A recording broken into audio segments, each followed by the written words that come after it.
welcome back সকলোকে মৰম আৰু সেৱা জনাই মোৰ আন এটি ভিডিঅ'লৈ সকলোকে স্বাগতম জনাইছোঁ তো বলক আমি ভিডিঅ'টো একেলগে চাই যাওঁ रुको जरा सबर তো আজিৰ ভিডিঅ'ত আপোনালোকে দেখিবলৈ পাব এই আমাৰ গাঁৱত খৈৰাবাৰী গাঁৱত 3 দিনৰ কাৰ্যসূচীৰে কালচাৰ আয়োজন কৰা হৈছে চ' আপোনালোকক এটি জাননী দিলোঁ ভিডিঅ'ৰ জৰিয়তে সকলোৱে আহিব আৰু সহযোগিতা কৰিব আৰু কোনোবাই যদি গীত পৰিৱেশন কৰিম বা নৃত্য পৰিৱেশন কৰিম বুলি ভাবি আছে চ' আহি কিনে নৃত্য পৰিৱেশন কৰিব পাৰিব বা গীত পৰিৱেশন কৰিব পাৰিব আৰু এই কুকুৰাকাটা ৰোড সেইখিনিতে পোষ্টাৰ মাৰি দি থৈ আহিছে এইফালে চিচি ব্লক আহিছে এইফালে আহিব আৰু 26, 27, 28 জানুৱাৰীত 3 দিনৰ কাৰ্যসূচী আছে চ' হাৰিমুং বিলিফাং মানে সাংস্কৃতিক সন্ধিয়া আৰু ইয়াতে আমন্ত্ৰণ কৰিছে ফুকন বড়োক চ'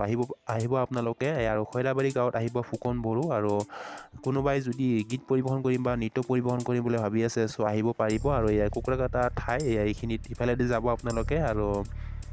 এইখিনিতে বস্তা মাৰি দি থৈ আহিছে চ' এটি চেম্পলৰ ওচৰত বিধি বনালোঁ চ' আজিলৈ এইখিনিয়ে বাই বাই নমস্কাৰ সকলোকে খুলুম বাই